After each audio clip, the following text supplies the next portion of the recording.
Rahim asks, why are you gay?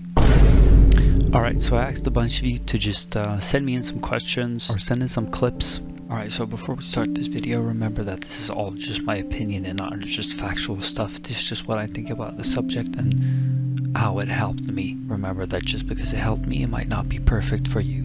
I'm thinking we'd sort of just do this on the fly. Alright, we're going to start with the first question. Walker asks, I just want your opinion on Randomizer. Do you recommend that I turn on when doing all scenarios, or there is some categories that I should turn it off? After 2 to 3 days using Randomizer, my improved drastically, so much improvement. Well, thank you for the question, Walker. I think that's great that you're improving, and this is a great question to start off the video, because I personally don't use Randomizer and I don't change my sensitivity, and that just goes to show you that something might work for a lot of people and it might not work for you. But to answer your question, when I messed around with Sens Randomizer, I pretty much never turned it off. I messed with some settings here and there, but I pretty much kept everything the same for even if I played like static or different types of games or whatever.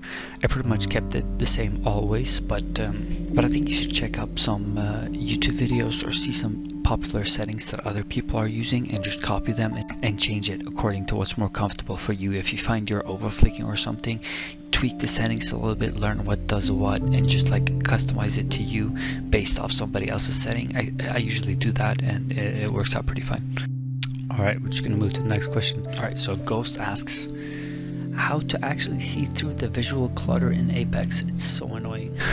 Yeah, I agree, a lot of games have a lot of visual clutter, and I think you should look into your monitor settings, increasing your digital vibrance and checking if you have any motion blur or any type of blur filtering on, because some monitors come with that on by default, and I think you should check out the most like optimal settings for your monitor, as well as having a high refresh rate, obviously. And then as what you can do in games, I think you should focus on like consciously always looking at your target instead of your crosshair. I'm not sure about Apex specifically, but if you go into KovaaKs and make the bot the focus, basically you change the color of the bot to something really bright and your crosshair to some, either you match the same color, like the crosshair and the bot the same color, or you make your crosshair a really subtle color like white and you make the bot something that stands out like orange or something yellow, to really like keep your eyes on the target at all times. I would also recommend you do the setting like change color under crosshair, so you can always visually identify when your crosshair is on the target or not. I think this really helps you eye train while you aim train, if that makes sense. Kes9 asks, optimal air moisturizer and room temperature for aiming. I mean, obviously we all know this. It's 34% air moisturizer and about 50 degrees Celsius, I think. Anything less than that and you might as well not be aim training. Yessmat asks, how to keep aim consistency every day. Whenever I have a good aim day and then try the very next day, it's just completely gone. I want it to continuously be good every day. Any help? Let's see what the comment says. Same problem, me too. Flow state. Please define, bro. Need help. Alright, looks like Amito has the same problem. Let's take these questions. How to have consistent aim. Sometimes I feel like an aim god. I hit most of my shots. Sometimes I just uninstall the game because I whiff so much. I play Valorant. Alright, so sort of the same question. Here's the thing. I think Nothing said it the best. He's a professional CS player. I think he plays Val now. If you're inconsistent, you're just not as good as you think you are. And I know that sounds kind of bad, but we hit a nice shot and we hit a nice clip and suddenly we think we're a 10 out of 10 aimer. And then when you whiff, you're like, why am I whiffing? I'm so good. But the truth is you just hit a nice clip or hit some nice action. Instead of seeing yourself as a 10 out of 10 aimer all the time, you need to see yourself as a 5 out of 10 aimer that has some good moments. That way you can actually focus on improving instead of saying like, oh, I'm so good but I just whiffed. It comes from overconfidence and this idea that you play aim trainers so you deserve to get that kill. That is inconsistently like mainly comes from just not having played enough or possibly not playing the right way. So I think looking at yourself as worse, looking at yourself as a 5 out of 10 aimer instead of 10 out of 10 aimer will force you to actually improve and like see like, oh shit, I'm actually just bad but I had a good moment, instead of saying I'm so good but I had a bad moment, if that makes sense. as well as in-game. If you play Valorant, I'm not sure what you play, Matt, but I'm just going to show you what I mean. If you're playing KovaaKs and you're playing static, you don't want to like be able to flick, and I talked about this in a previous video. You don't want to be able to just like flick to the target and hope you hit, because when you're playing static, a lot of the time you'll get used to the rhythm. You'll get like chuk chuk chuk chuk chuk, and it'll be the same sort of clicking at a rhythmic motion, and you don't want to get used to that. You want to never guess and never know when you're supposed to click. It's sort of similar to the bar toss technique, but how you do this is when you flick, you don't want to shoot immediately. You want to shoot only when you know you're on target. So you're flicking and then you're not shooting. You're flicking and then you're not shooting. So I'm making sure I'm moving my mouse to the target and then shooting, as opposed to just going as fast as I can. So if you're doing this technique rightly, it should feel like you're flicking but not clicking. So I'm flicking, I'm not clicking, I'm flicking, I'm not clicking. So you should sort of like move your mouse and then click, instead of doing them both at the same time. This really forces you to actually learn and like not guess where your mouse is going to be or where your cursor is going to be, because games like Valorant are like 90% flicking and maybe 10% like actually micro adjusting, because these smaller flicks that you have here are just like flicking. They're not micro adjusting. Micro adjusting is like flicking, missing, and then adjusting. And if you're doing that in games like Valorant, you're usually already dead. So you want to hit the first couple of shots, and that comes from not guessing while you're doing static. So you're moving your mouse, confirming you're on the target, and then clicking, as opposed to doing them both at the same time. And it should look something like this. I'm gonna try here.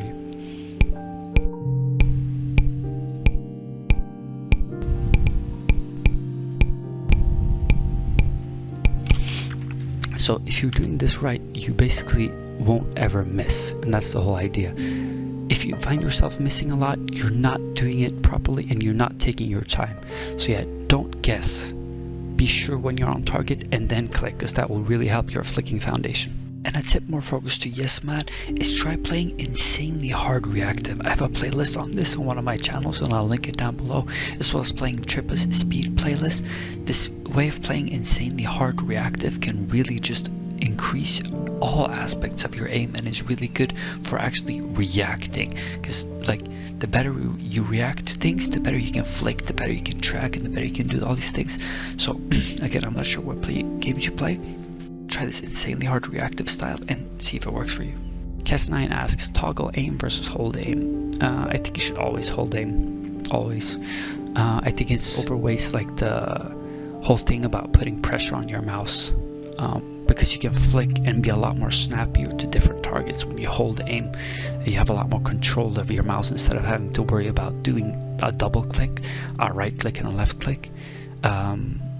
It might be better toggle aim in games where you only face one enemy at a time, because then you can control the recoil a little bit better. But that's very few games. Like maybe PUBG. Usually you only face one target at a time. That's because that game has such heavy recoil. But I would always, even in games like that, have hold aim for sure. Bright idea of randomness. That's a cool name. Grass reveal. I'm not sure what he means by this.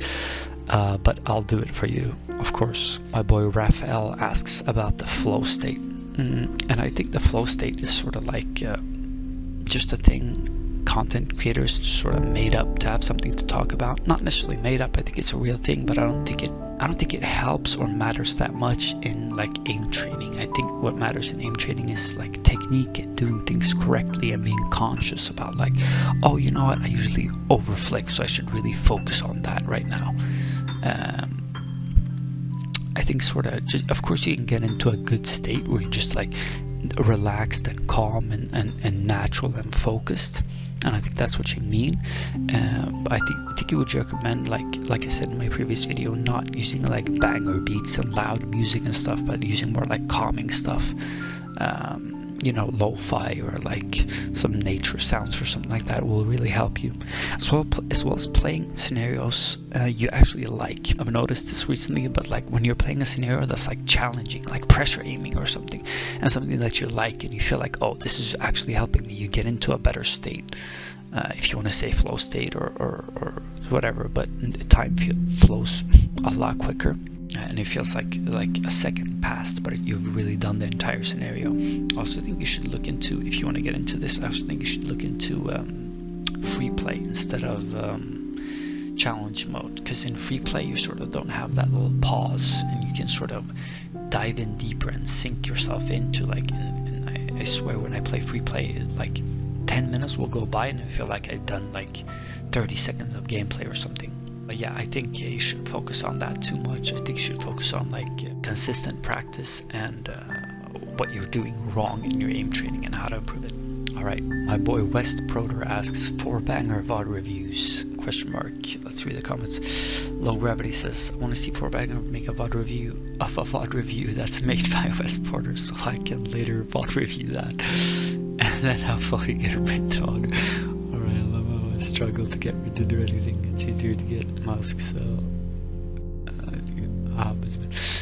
alright.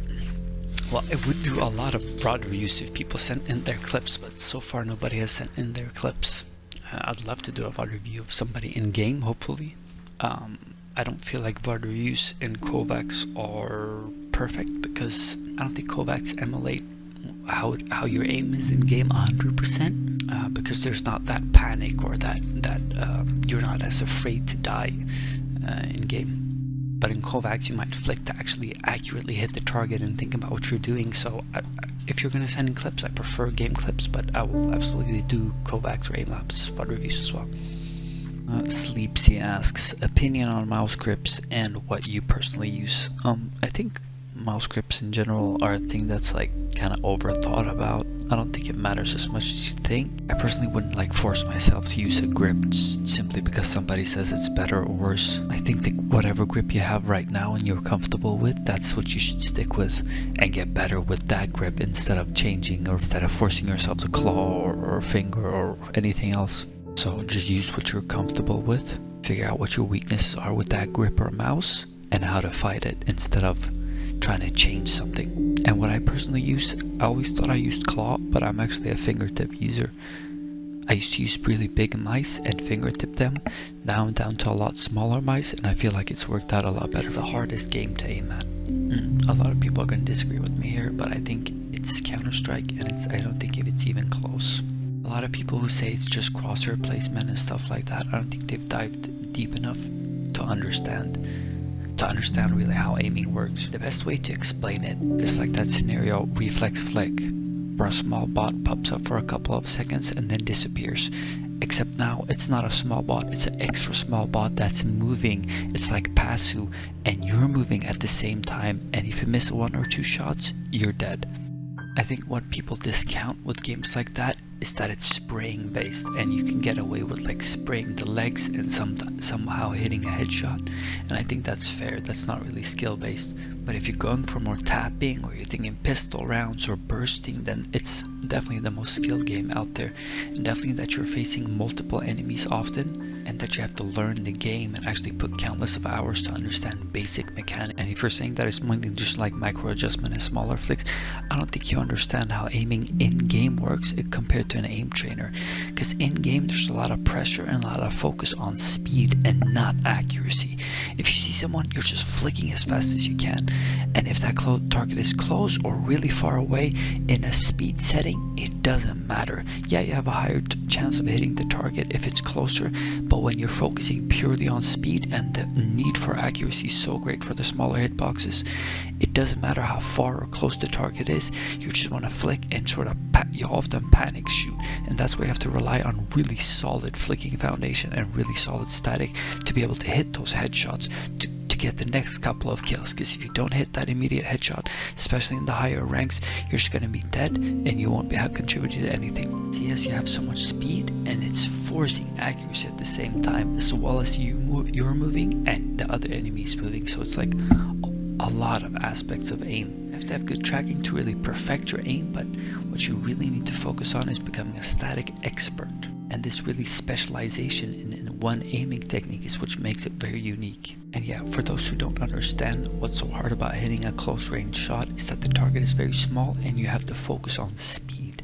And if you know anything about speed, it's purely reactionary, meaning you just flick and hope you hit something. The reason why I don't see something like Valorant is just because, in my opinion, it's a lot easier version of Counter-Strike. The movement is a lot slower, the guns are a lot easier to control, as well as agents contributing to the entire gameplay. It's more beginner friendly, which is good in a way, but it's not as difficult from an aiming standpoint as CS is my opinion. And the reason why games like Apex isn't in this category is because I think you can get away from having really bad tracking and still getting kills, relying again on legends or just tagging your opponent and then switching guns instead of just focusing on one clipping your opponents. And in games like Overwatch, you often gang up on opponents and like, oh, let's target the medic, or oh, let's do this, let's do that. It's a lot of team play, and it's not a lot of, it's a PvP, but it's not a lot of 1v1, so to speak.